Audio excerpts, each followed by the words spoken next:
Ooh, what's up? What's up, everyone? Welcome back to another session of Coffee and Martial Arts. Salute, salute, salute. Cheers. Oh my God. Hold on a second.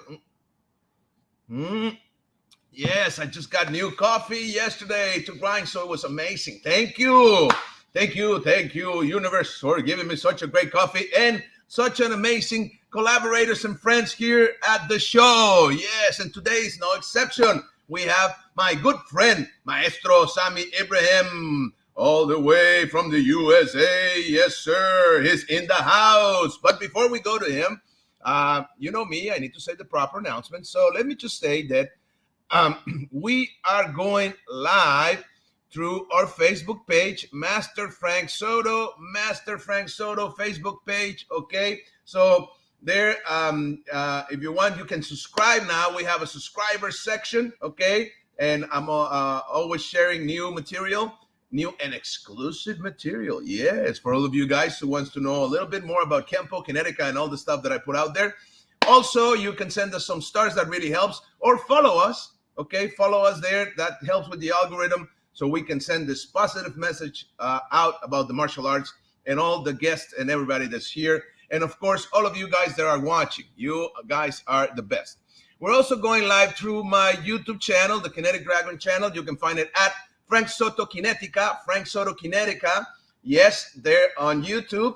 Okay, and where there, please like the video, subscribe to the channel, and click on the little bell so you get notified every time we go live. Yes, sir. Okay. We're also going live through the Internacional with a C because it's in Espanol, International Hall of Fame page, Facebook page of Argentina. Yes, sir. Okay. This is an amazing group of martial artists led by Master Juan Martin Alvarez. Saludos al Master Juan Martin. Okay. And they're doing the thing, publishing a magazine, putting it on paper, also digital. Okay.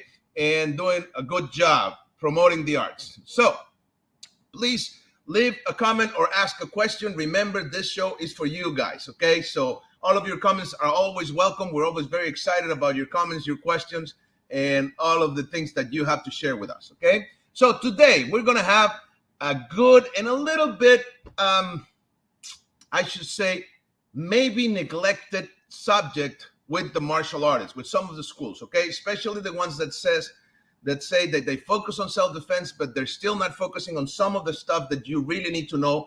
And for that, we have an expert today. Yes, I know he's going to probably nail me to the cross because of all of the good things I'm saying about him, but I mean it, okay? He's not very good at taking compliments, but yes, he's already saying that. I can see you, my friend, okay? But still, my good friend Sami Ibrahim is here in the house. And let's welcome the man, and she's going to talk about realistic self-defense. Hello, maestro. Hello, hello. How you doing, sir? Doing well, yourself? Well, I'm doing very well, thank you, with good coffee. So, and an excellent company, my friend. Thank you so much for being on the show. I'm always very grateful to have you here, my friend. I appreciate being on. So, realistic self-defense. Yes, sir, please. All right. So where do we begin? You know, I used to tell my students that self-defense is just something you say after violence takes place. You know, it's more like a legal defense. You know, it's a claim you make. It's actually admission of guilt. You know, you admit that you did take part in violence, but you're saying there's this extenuating circumstance of self-defense, right? But that's not the topic for today. I don't want, it's not the legalese of it and stuff, not yet.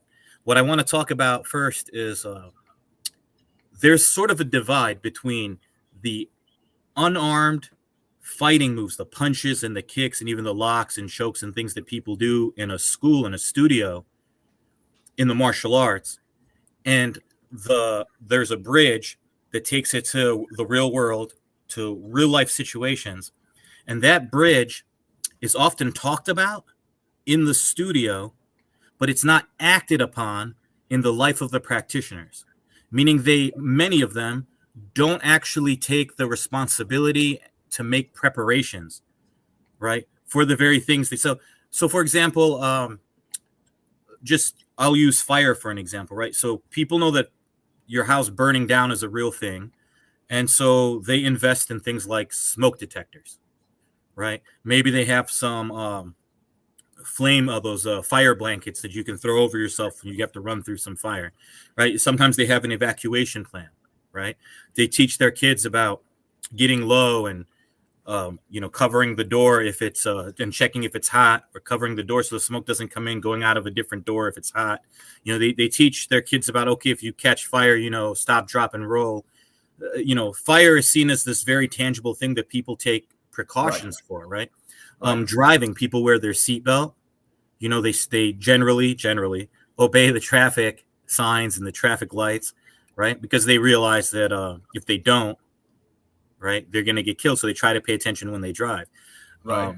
But when it comes to self-defense, your teacher will tell you, for example, be aware of your surroundings, check the back seat of the car before you get in. Like, for example, a teacher will cover a gun disarm, right?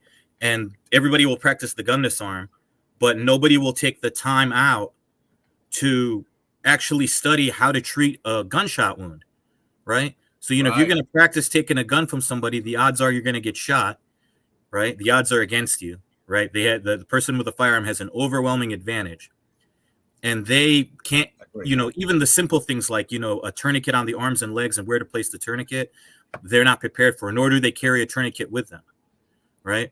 So, I mean, something just, if I told them, okay, like if you had to improvise a tourniquet, what would you do? People have to stop and think about it. It's not right. The answer isn't right there, and this is the kind of thing. So it's like taking something that you may have heard in class or done in class, and then making the preparations that you need to make so that it becomes a real thing in your life, right? Something that you're actually prepared for. Now, of course, you can't prepare for everything.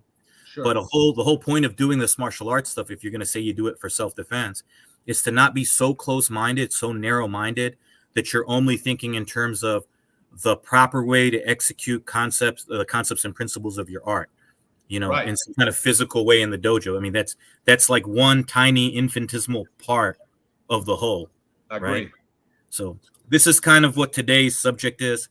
So by all means, if anybody has questions or comments, feel free to do it. I will ask you, sir, what have you seen? What's one of the most neglected areas that you've seen in terms of self-defense in general?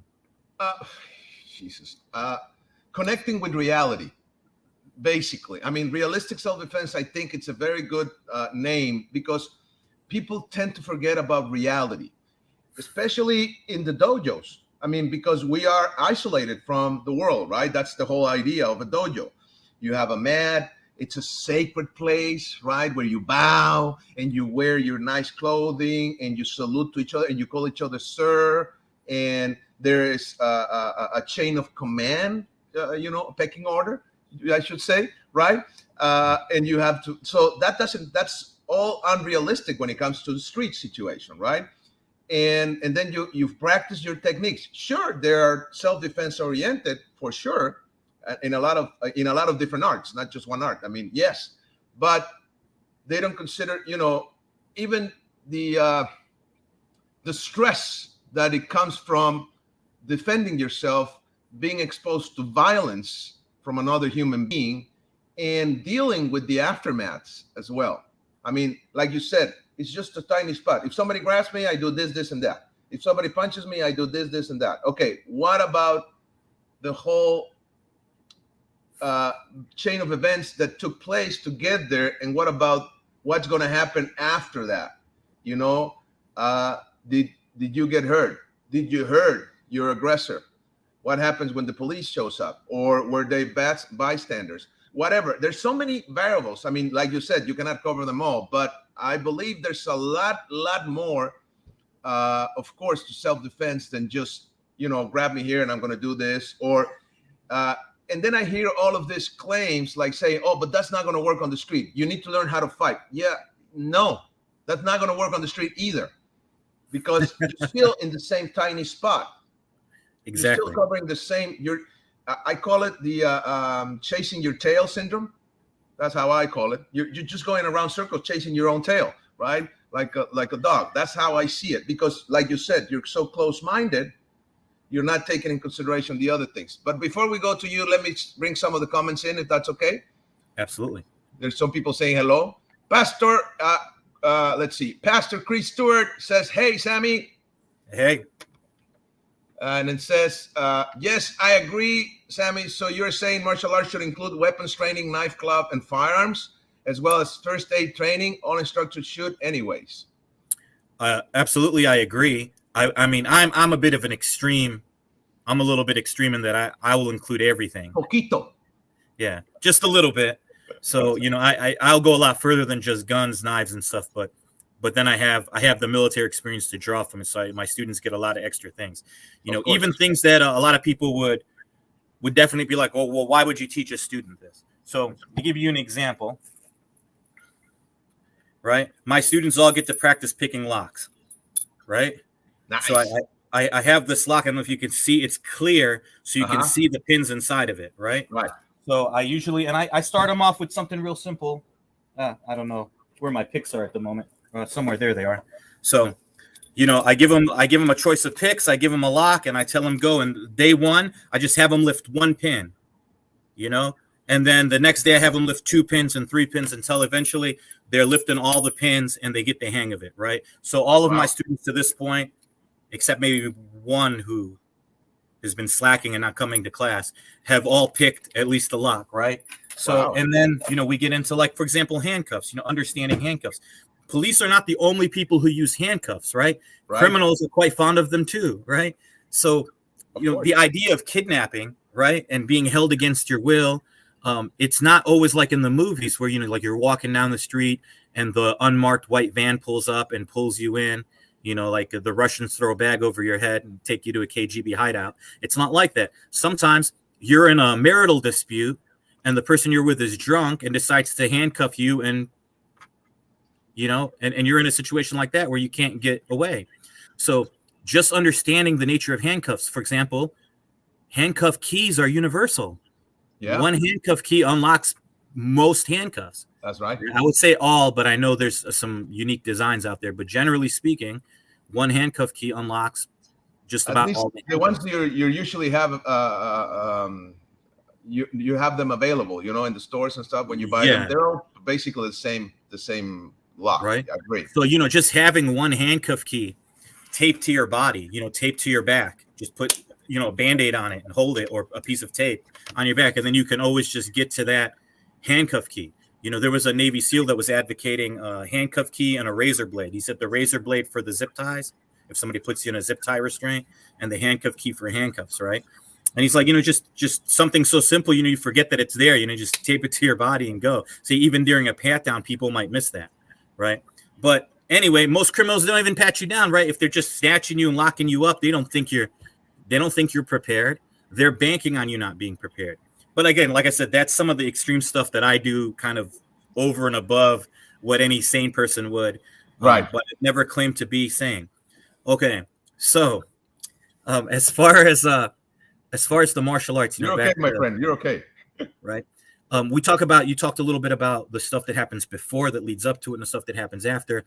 I'll also add, just within the context of what they're actually doing in the technique, there's also a disconnect from what happens in reality, right? Yes. So one of the ways that one of my pet peeves when it comes to Kempo, for example, people not responding to certain attacks on their vital points, right?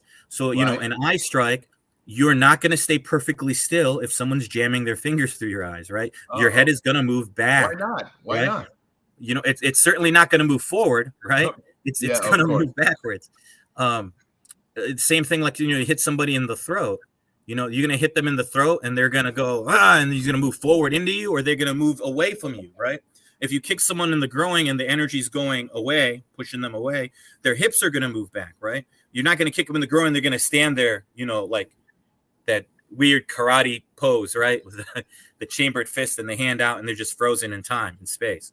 So I get that if you have two beginners who don't know anything about fighting, the beginner's he doesn't really know. You tell him, do a step through punch, and he takes a step and punches and freezes. But you, as the instructor, have a responsibility to teach him how to punch realistically, right? Yeah, sure. But also, like you said, for a beginner, well, they have to start somewhere.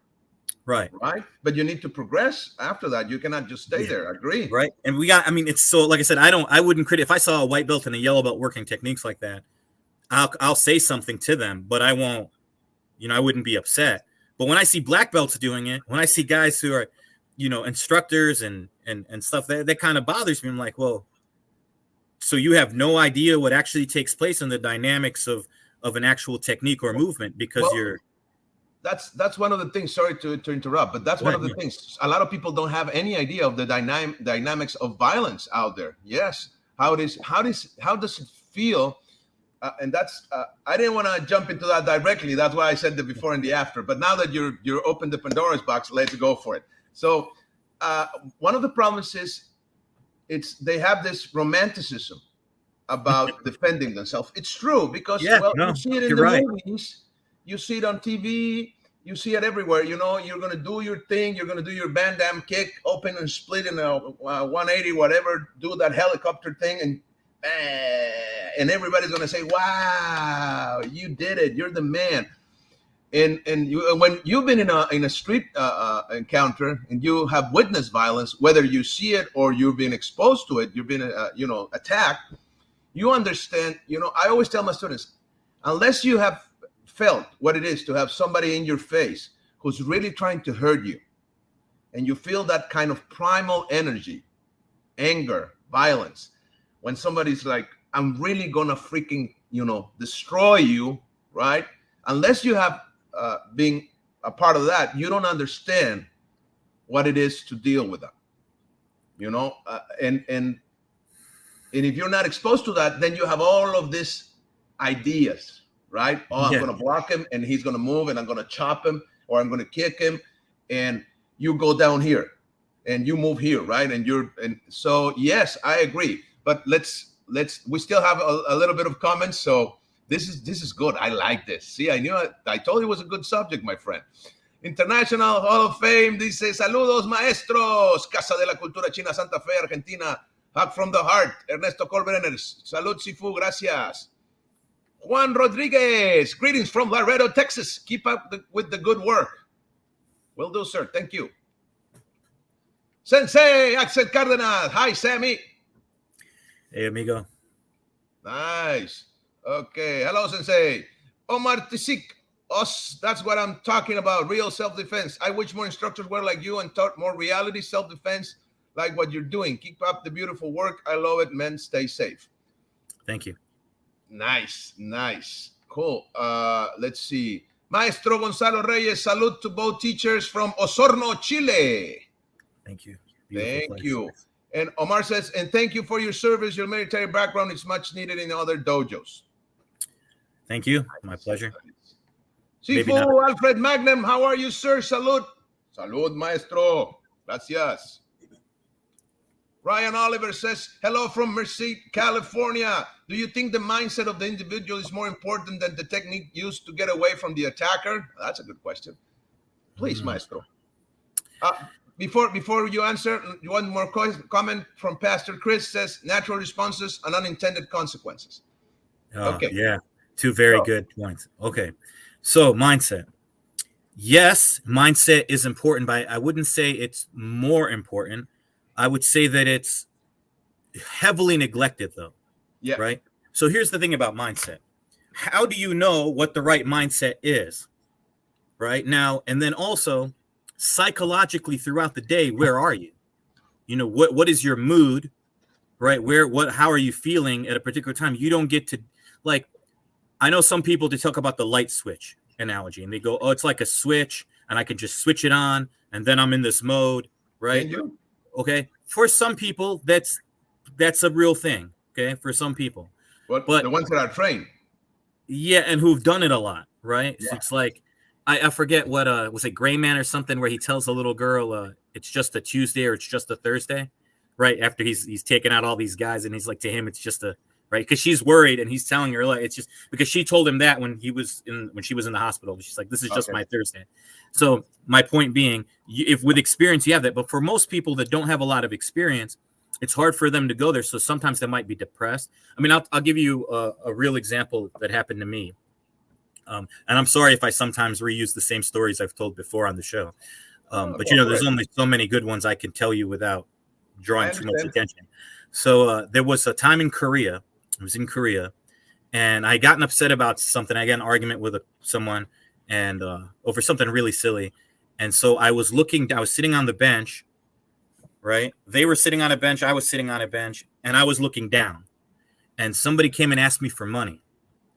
And without thinking about it, I reached into my pocket and I pulled out a wad of Korean money and handed it to this person that I didn't even look up to see who they were. Right? I mean, talk about breaking all the rules of self-defense, like all my training, all those years just out the window, right? I hand this person money. Now, the person leaves, I think. I didn't look. And then I heard, oh, and then a glass bottle comes flying in and just shatters by us, right? Somebody threw a glass bottle at us, right? So now I've gone from being sad to being pretty much enraged, right? So I get up, I look at all of Korea, and I shout at all of them, asking who did that, basically, right? And everybody on the street just kind of looks like, who's this loudmouth outsider? Well, there was a couple of guys sitting around in a ring. It's like maybe 6 or 7 guys. They're sitting down on the floor. They look like construction workers, right? And I was totally oblivious to their presence until one of them said, "Oh, sorry," and he started getting up, right? So, okay, he's saying sorry. He's getting up, and he's reaching out to shake my hand. But I can see his knuckles are just shredded from hitting people's mouths, right? Like this guy has big, strong, like a bricklayer's hands, and the knuckles are just torn to shreds. And he's trying to shake my hand. I knew right away this is going to end badly. So I told the person I was with, get in a taxi and get out of here, right? And of course, they didn't want to listen to me, right? They're like, no, they want to wait. So now, instead of having fun, instead of defending myself against these people, I have to worry about them because they can't fight, right? So it's like a rock and a hard place, right? If it was just me and it was, just them, I could do more than now. I just have to run away, basically. So I went ahead. I let the guy shake my hand, and sure enough, he held it. He wouldn't let go of it. He started cocking his fist back and asked me if I had smokes. Now, I don't know if he expected me to reach into my pocket and drop my guard completely to get a cigarette, or what his game plan was. Maybe he was going to intimidate me. Maybe he was going to ask me for money. I don't know. But I knew that he had a bunch of buddies sitting behind him. So, I made the choice. I timed it when the taxi was coming down the street. I chopped him in his throat with my free hand, hard enough and with enough force to shove him into everybody before they could get up. Grabbed the person I was with, threw them in the taxi, jumped in the taxi and said, "Hey, go to the presidential palaces," right? Because that's where the Korean secret, like their equivalent of the Secret Service, hangs out at the palaces. So I figure, they'll help us, worst case scenario, right? So we went over there and got away from these people, right? It was one of those situations where you talk all the time, you hear, be aware of your surroundings, be aware of your surroundings. And then you're in a certain mood, life gets in the way, you're in a certain mood. When you get, sometimes when sadness or depression or something gets you, it gets you not even aware of it. You're inside, yes. Yeah, You're inside I your was grief. You're inside your pain. Yes. right. So I didn't know that I was being unaware because I was, and here's a guy, I told you at that point, I had been in the military for a couple of years, and I was in the martial arts for many years before that. And it's still, I screwed up. I wasn't completely ready. I wasn't completely alert. But at least once I realized what was going on, I became more aware. I was able to take in the situation, but it should have never been worse. Right? Had I not flashed my money, I probably wouldn't have been targeted. Yes. Right. And the fact that I was looking down just made me look like I was ripe for the pickings. Right. Right. So it's one of those situations because he had all the backup, he had all the confidence in the world, and you could clearly tell the guy's done this before. So just, again, one of those situations. So awareness, yeah, we talk about it all the time, especially in Kempo, environmental awareness, first priority this and all that. And then we come to real life, everyday life, and we get in these mindsets, these moods where we lose that for a moment.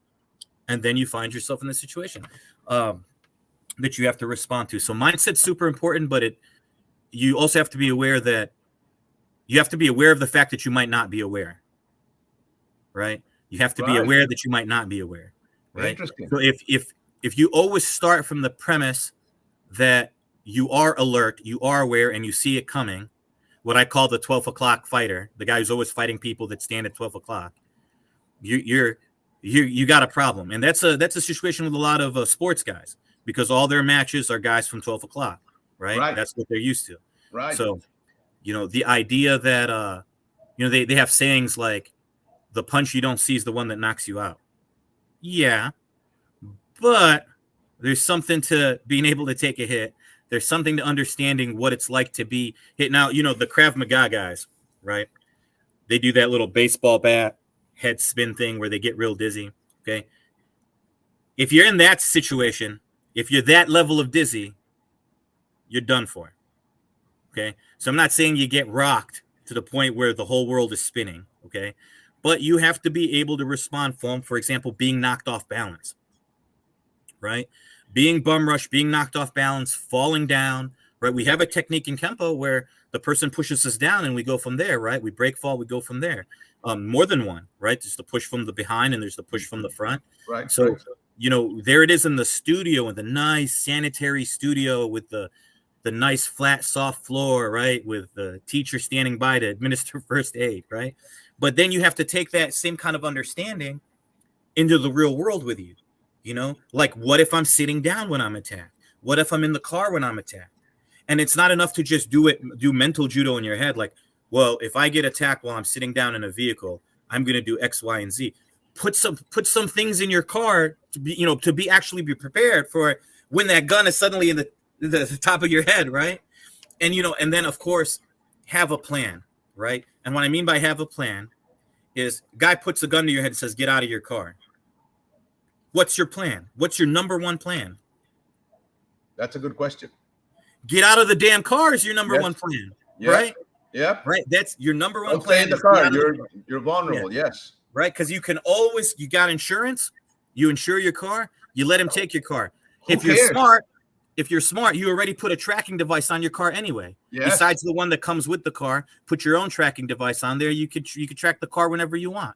Right. Right. So go ahead and take the car.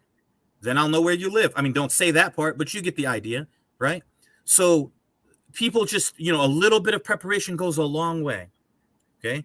And then you have guys that are self-defense experts that prepare, and they prepare in all the dumb ways, okay? I hate to put it like that. They prepare in a lot of ways that are...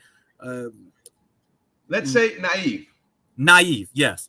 So, for example, you got, let me rephrase that. Sometimes not naivety. Sometimes they're trying to sell you something. Okay.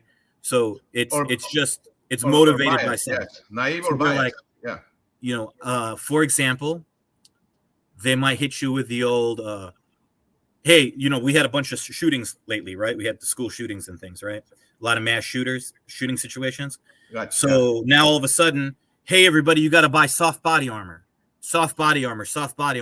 right? Okay.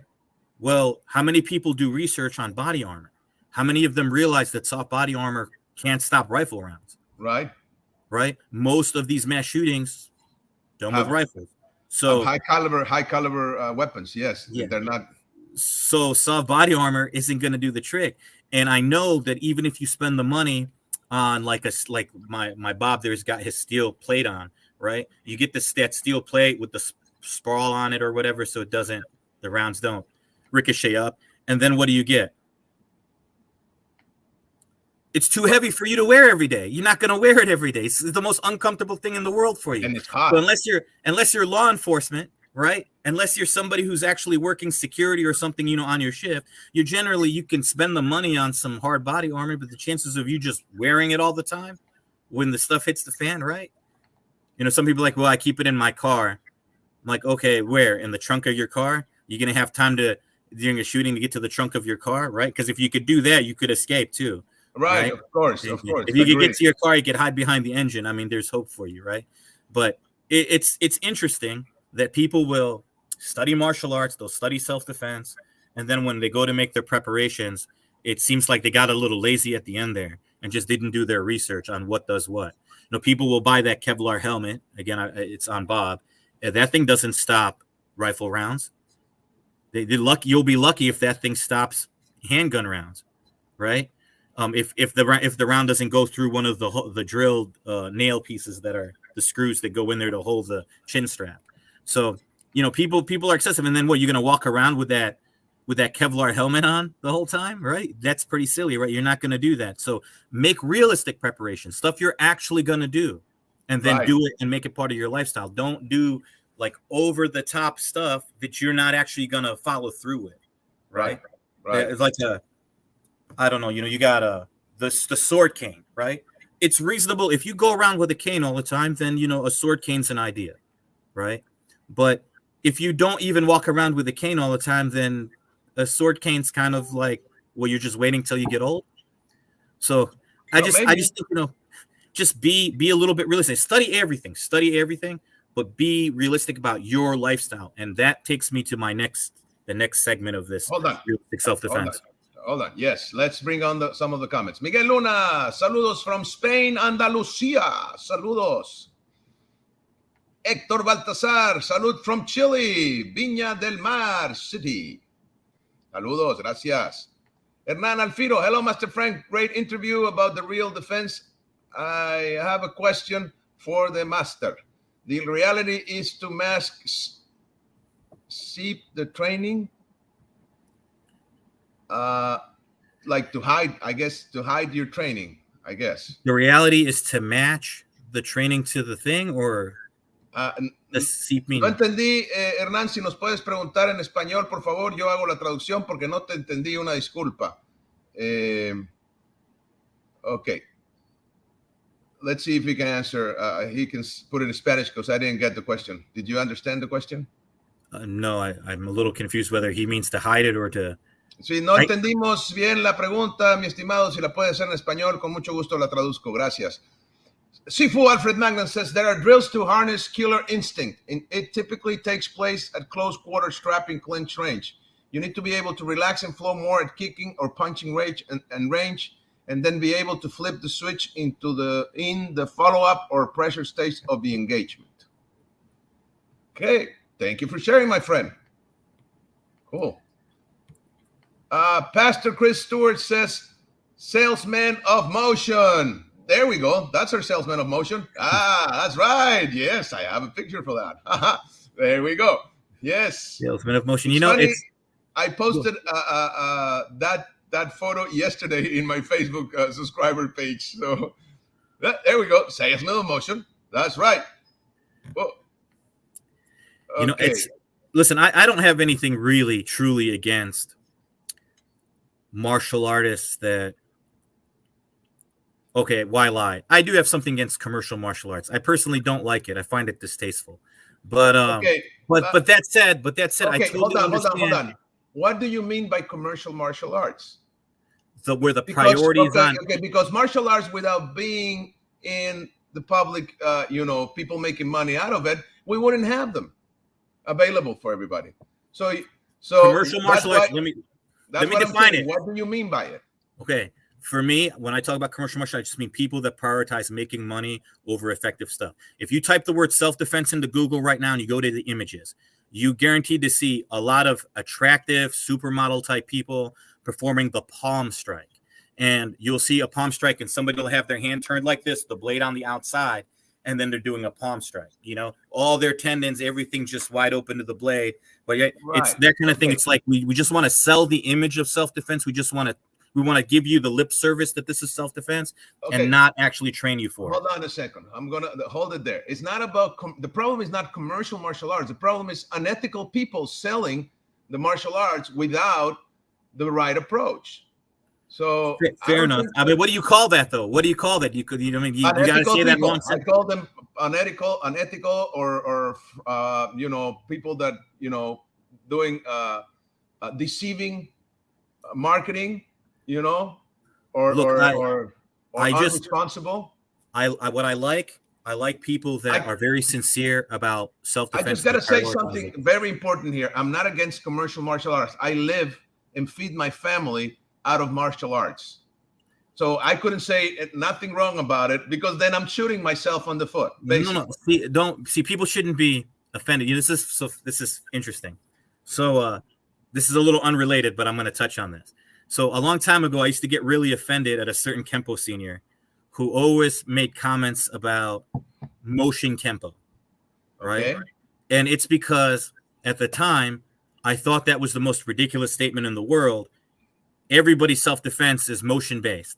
It's Sure. all based on movements, motion, right? Tomato, tomato, you playing around with words. It doesn't, show me your self-defense that doesn't have any movement in it, right?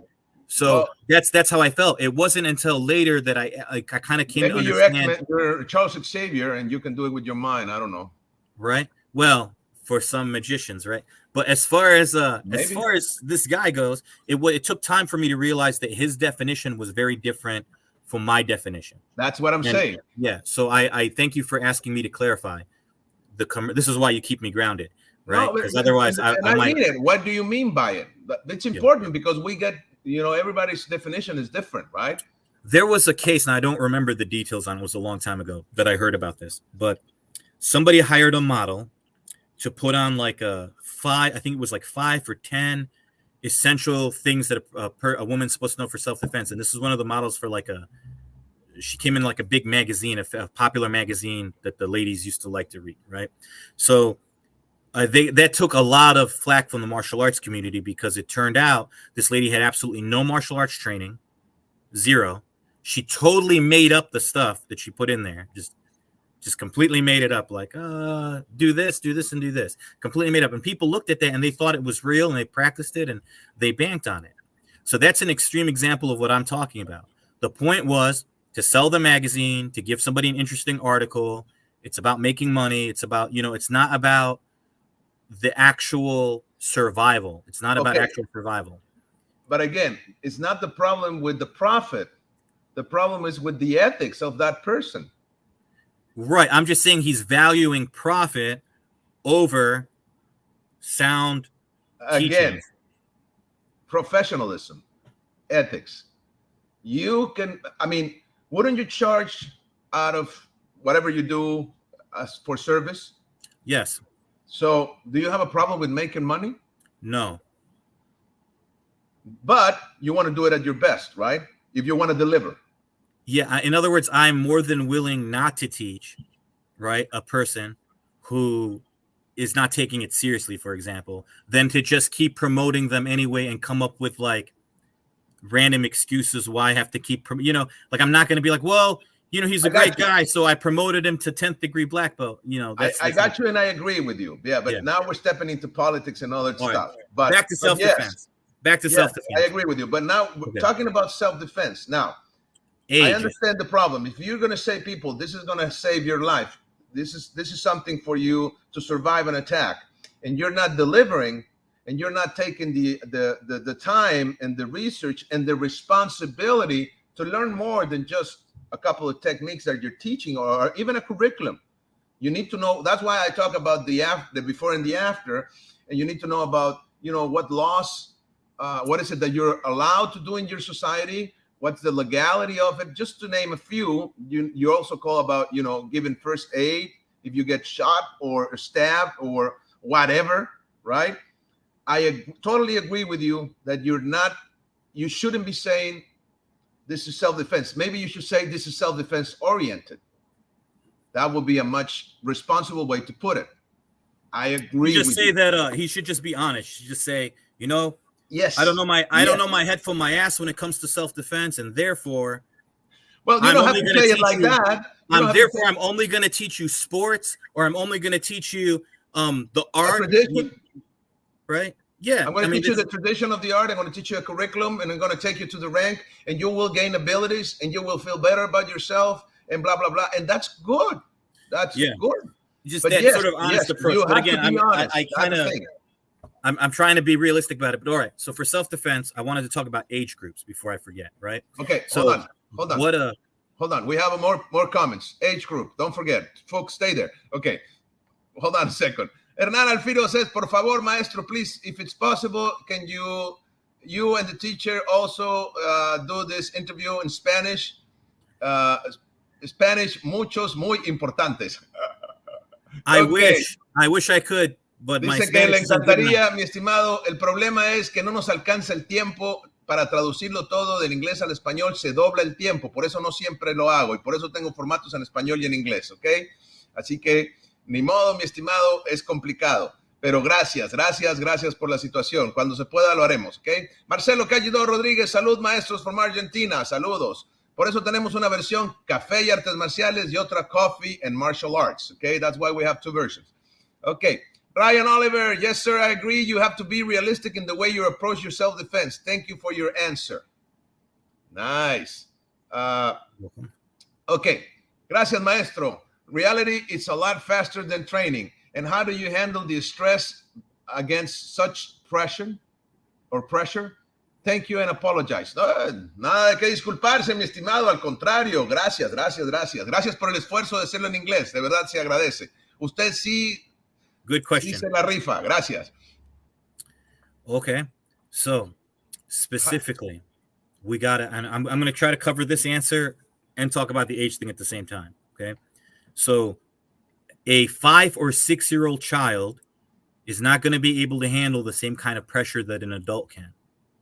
Right? There's a point where a child is not equipped to handle certain stress levels of anxiety. They're just going to shut down. The same thing with certain people come from certain walks of life.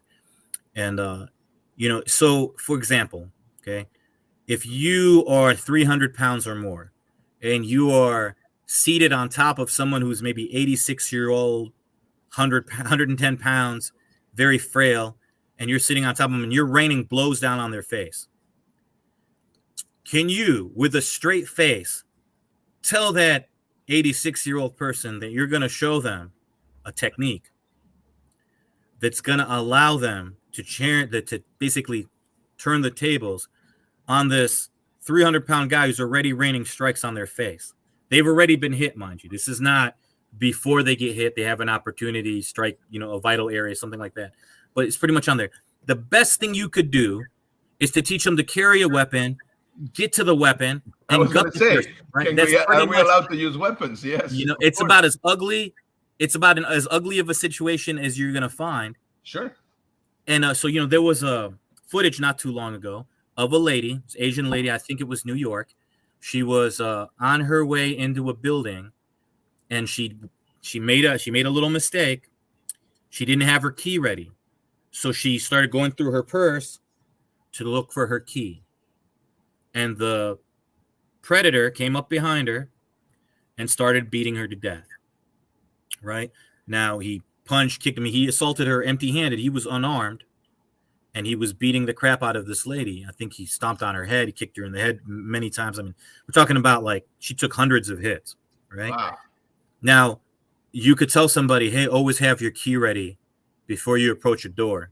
Always have it ready, because if you take the time to go look for your key or whatever, and that becomes a habit, right? So always have your key ready. Now, some instructors will say, put the key between your fingers or whatever, and so you can have almost like a brass knuckle thing. And it, even though I think that's goofy, right?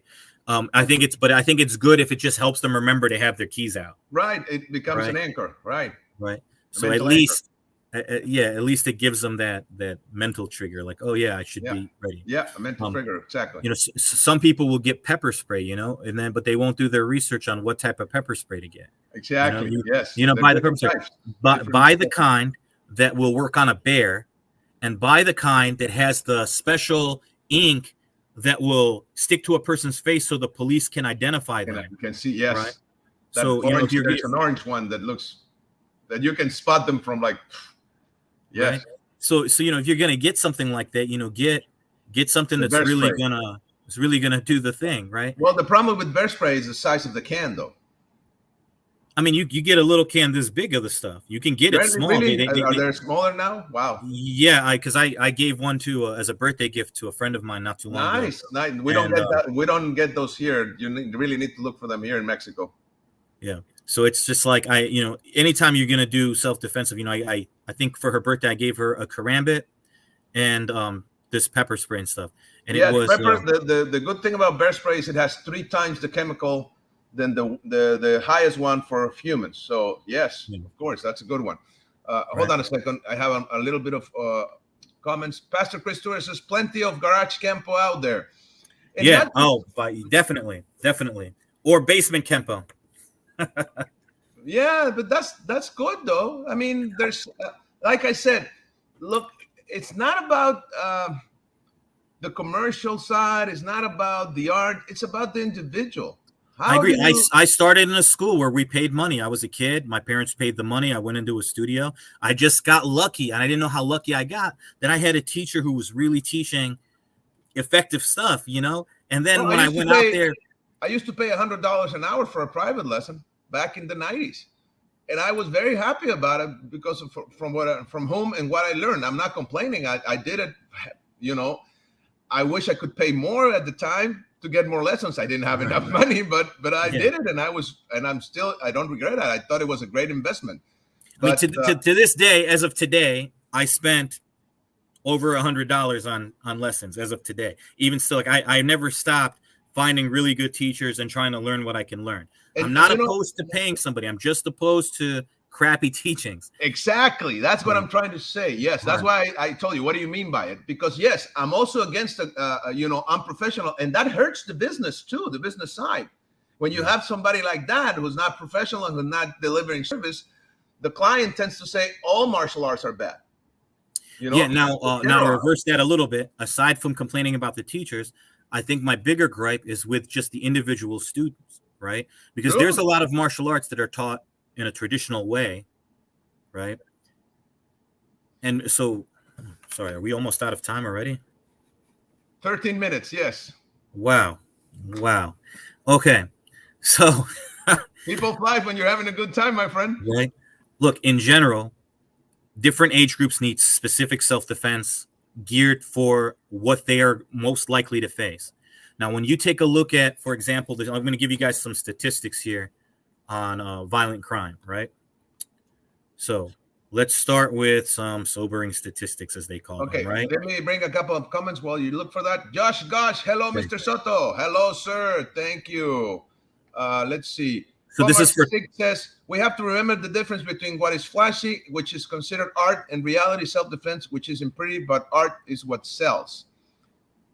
I think self-defense also sells now in these days. I think that has to do with marketing and how you target it. I don't think. I think that's also a myth because a lot of martial artists will say that their arts are not selling as they used to. So it depends on how you focus and how you see it. But okay. Sorry. I but thank you for your comment, my friend. Yes, I agree at a level. Yes, maybe the sports side of it sells more. I don't know. But if you find out what sells more, please let me know. I might change and tweak my marketing so I can make more money out of this. Definitely need more money. My kids eat like crazy. So yes, go ahead, my friend. Right. 1.2 million violent crimes in 2010. 1.2 million. That's over 3,400 per day. That's That where in included the States. that included roughly, I'm going to round here, 15,000 murders. Where is that? In the States? Yes, 90,000 rapes, 400,000 robberies, 800,000 aggravated assaults, and apparently 3.4 million victims of stalkers. They're about 1% of the population. Okay. And that doesn't include the like 2 million burglaries, because burglaries aren't considered violent crime. And even rape these days isn't considered violent crime. And then within the category of rape, they don't include incest and like statutory rape. They only include the other kinds of rape when they give you rape statistics, like on the FBI database. So it's just you try to go by statistics and you try to figure out what age group, what demographic is this person. So it's a young teenager, what are they likely to face? It's a young child, what are they likely to face? It's a soccer mom, what's she likely to face? It's a guy who's 17 getting ready to join the military, what is he likely to face? And you try to gear your self-defense training to their needs. Okay, I just a moment this because this is important. How many people are willing to take a peek at their reality or their possible reality and their possible surroundings? People don't like to know these numbers. Regular people, unless you're crazy like you are and I am, but not as crazy as you are. But I'm getting there. I still have time. I still have time. So anyway, how many people are really they're really willing to go and look around and says, look, you're in a neighborhood that, you know, you have this crime rate. These are the type of crimes that go on there, blah, blah, blah. Even, you know, even the time, don't go out at night, you know, because sometimes I even hear it from my own kids. Oh, Dad, you and your exaggerated view of things. You know, they always tell me that. Here comes our dad. Yes, yes, we know. Yes, you're self-defense teacher. Yeah, blah, blah. And they look at me like, and I'm just, right? Yeah. Because they're my kids, right? I'm thinking, you know, my worst fear is picturing my kid screaming for his dad to help and his dad not being there, of course, because they're somewhere else, right? And you know, that's the worst fear of any dad who has this type of Yeah. thing. When I when I bought this house, you know, I went house shopping. Is my first house to actual purchase, and one thing that I did was I looked at each neighborhood for each house I was considering, and looked up the database for the pedophiles that lived nearby, and that's only the pedophiles that are listed, right? Because you got some that haven't been caught yet, right? The same thing with all the statistics, right? Honestly, because I'm such a pessimist, I double the statistics in my head. So if the FBI says this much happened, then I always feel like most crimes are unreported. So there's at least double that, if not more, Yes, of right? course. So, and those are the ones that are. That's why, like when they interview guys in prison, and they go, "Okay, what do you look for in a victim, in a rape victim?"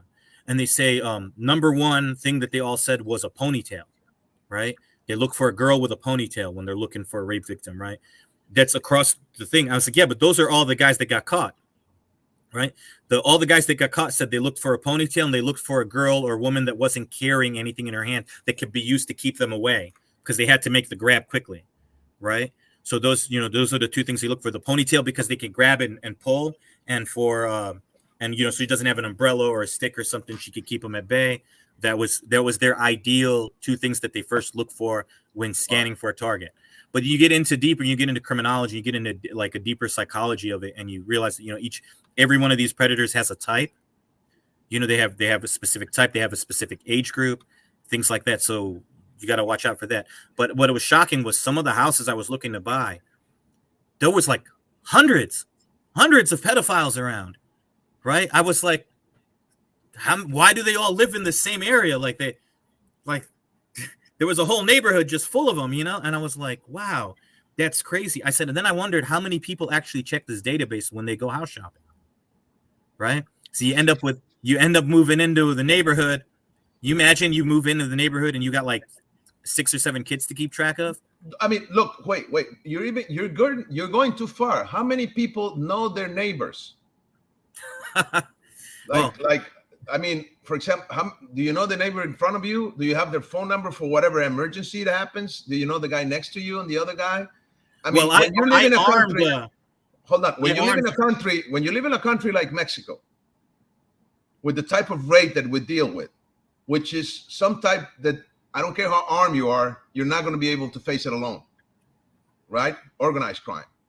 So you want to be able to at least, you know, now that all of the stuff that are going on, the criminal, now you have neighborhood, you know, groups that they have a WhatsApp list or whatever, and they look, there's a guy with this walking around the neighborhood. Ah, okay. See, that empowers people a little bit, right?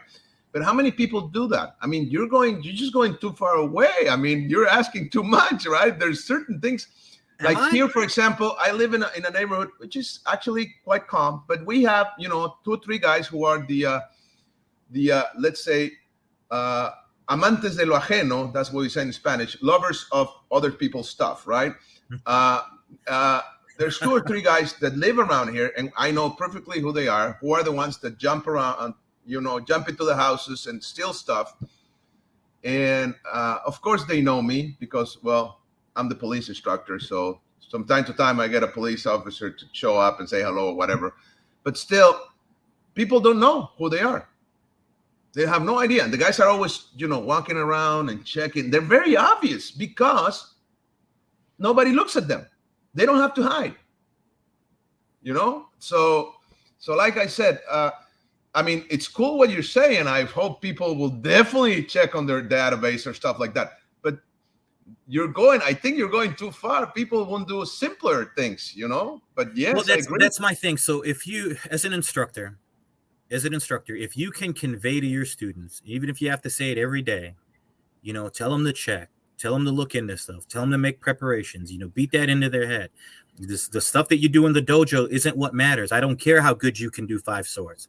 I don't care how good you can do some form. I don't care if your tiger and crane looks amazing, right? What I care about is, can you use this to protect yourself, right? Are you taking it seriously enough that you've changed your lifestyle enough that you're really considering this kind of thing? If you're being stalked, I know we're running out of time. Forgive me. It's okay if we No, go a no, little no. I'm bit just over saying, time. cool. I Okay. like it. Okay. If you're being stalked, okay. So let's say you're in a store, you're being stalked. How do you know you're being stalked? Well, somebody keeps following you around the store. They keep eyeballing you. Maybe they got their phone out, and you kind of suspect that they might be recording you. All right. It's not very comfortable, but you're in a public place. You don't really want to confront them. So you decide you go to your car. You leave, you go to your car, you get in your car. Of course, you check the back seat, you get in. You notice that same person has scrambled to their vehicle and now they're following you. Okay. So what do? Right? How do you, first of all, maybe you're just being paranoid. Maybe they're not really after you. Maybe it's a coincidence that they exited in the exact same exit you exited from, right? So what do? So you move in 90 degrees, right? You take a corner, right? Do they follow you? They did? Okay, then you go up a street. Did they follow you? Okay, you take another right. Did they follow you? Okay, if you've taken 3 rights and they're still behind you, you're definitely being stalked. Okay, then you have 2 ways to play it, right? Now, you could depends on what kind of person you are, right? And this is why I say age group matters. What preparations you made matter, right? Of Are you course. armed to your teeth? Is your vehicle just, is its own armory? It I'm not, mine isn't, not that bad, man, not that bad anyway. But not like an actual armory. But I so, got you. maybe you have the training, you have what it takes to, you'll take them somewhere and out of sight, and do what you have to do to survive. Or you go to the police station, you just pull into the police station, right? Go ahead and pull into the police station because you got to file a report anyway. Or you drive around, boring as possible, and very carefully hit 911 and talk the 911 operator into what is going on. There's a guy, he's following me, he followed me from the store, he's still behind me, I'm on this, heading north on this street. I'm going to keep traveling in this holding pattern, right? I'm pulling into this thing. Can you have the police meet me somewhere, right? And maybe they can catch this guy in the act of stalking. It's one thing to report somebody and the police come after the fact, and then you can't really prove that he was stalking you unless you have hidden cameras in your car that record people following you. I have So, friends that have that, of course. one way to get a good description of him, is pull into like a McDonald's or a Burger King. You funnel him into that line. If he's dumb enough to get behind you and he's slowed down, now you can sit there and describe, okay, he's got a blue hat on, Tommy Hilfiger hat. He's got on a white polo t-shirt. He's got a police badge on around his neck. Nice. Oh, never mind. All right. So you get the idea. Sometimes Sure. you have to figure things out like that. And, you have to have this plan ahead of time. You have to know, like, what do I do in the event I'm being stalked? Right. The other day, yesterday, a kid came knocking on my door, right? From 2 houses down. I didn't recognize the kid. I did at first. I don't see him that much. And I just moved to the neighborhood. But he came knocking. He said, is there anybody here I can play with? Right. How old was the kid? No, at the time, I didn't know his age, but he's 9 years old. But he looked like he was Okay. 6. He looked like he was a 6-year-old. Okay. So kid's like, is there anybody here I could play with? I go, my first reaction is no. And sorry. And I hung up, and I closed the door, and he looked so sad. He had this puppy dog face. He just walked away, just kept looking back, very sad. And I watched him walk 2 houses down and go into that people's house. So later, when I got out to go check my mail, I told him, I said, if you get express permission from your parents, if I hear from your parents that it's okay, I'll let you come play in the backyard and the swings and stuff, right? But in my mind, I'm like, any parent in their right mind should not let their kid just go to some neighbor that you don't know anything about. Now, I know about them because I do background checks on the people that live around me, right? But that's me being paranoid, right? But they don't know crap about me. So So the kid tells me, well, I saw you during Halloween. I met you during Halloween. Right? That's what the kid told me. Okay. So I was about to let this kid play with my daughter. My daughter's only 6. And this kid pulls out a switchblade. He pulled out a switchblade. At first, I was about to disarm this kid, and I realized it's a fake. It's fake. It's like a fake blade. It's like that's the kind of thing police will shoot you for, thinking it's real. It looks so real, And this kid was real handy with it too. He's better with the switchblade than I ever was. And my daughter saw it, and she goes, "Oh, he uses it like a nunchaku." And I'm like, "Yeah, how about that?" So I'm like, "So this is the kind of kid, like." So then I asked him. I said, "What's your dad's name?" He says, my dad's name. He tells me his dad's name. And then he goes, "But you can't meet my dad." I said, "Why not?" He says, "Because my dad has COVID." I go, "You mean your dad's got COVID and you come over to my house to play with us?" "All right, man, you got to go." And I get my kid in the shower, get her cleaned up, and I get disinfected, right? I'm like NBC, right? So it just goes to show you, right? This is the world that we live in, right? Right. People letting their kids just walk around and knocking on strangers' houses. You don't know who I am. You don't know anything about me, right? That kid could have been another story on CNN, right? So, okay. Let me bring some of the comments because now we're out of time. Josh Gosh says, "I believe if you find a teacher that fits you, that's fair. I had teachers that I didn't learn from, but they are good martial artists, but not good at teaching certain individuals." Thank you, sir. Thank you. That's good. Good. Thank you. Paul O'Loughlin says, "Sifu Frank, great message." Thank you, sir. Salud. Pastor Chris Stewart says, "I check it for my home and around my church." Good for you, sir. Definitely. You're the man. Yes, sir. Yeah, you have quite an extensive network if you want it. With all those people at the church, you can really network. Your intelligence network can be quite broad. Right. Then these are the things we discuss with students, especially women, as environmental considerations. Yes, great. Women and men. It's just we always hear about women because it's easier for women to come forward about being attacked. But men get attacked probably the same rate as women. And you just don't hear about it as far as sexual attacks and things like that. It's just because they feel they're losing face. Yeah, agree. Yeah. Agree. So I really think if it's good for the goose, it's good for the gander, as they say. Good. Pastor Chris says, "Sami Paranoid Ibrahim. It's okay to be paranoid, Sami." Yes. They really are after me, so it's not really paranoia, right? Okay. Miguel Isdroso says, "Hello, Master Frank." Okay. "Hello, sir. Thank you, maestro." Jose Pedro Cuna, saludos, maestros. JP from Brazil, saludos. Atalayas, Kempo Karate, Brasil. Gracias. Saludos. Obrigado. Okay, my friend, we are out of time. So anything you want to say to wrap it up? Yeah. Put 911 on speed dial, right? Put 911 on speed dial so you can get to it in press of a one button instead of having to press 3 buttons. Something as simple as that, right? Take the time to take a couple of extra precautions. Set your weapons up around the house. Set your security cameras, your overt security. Then put your covert concealed cameras. Have the stuff that you can improvise in your car. You have a plan. Have people you can call in emergency. Have life insurance, right? Have some life insurance in case you get killed, right? You're sitting there and you want to practice a martial art, right? Because you care about, you understand life and death, right? This is the realm of martial arts. But you don't take any preparations, then what are you just playing at it? You're just pretending it's just a hobby for you. So knock it off. If you're really going to do martial arts, please take it seriously.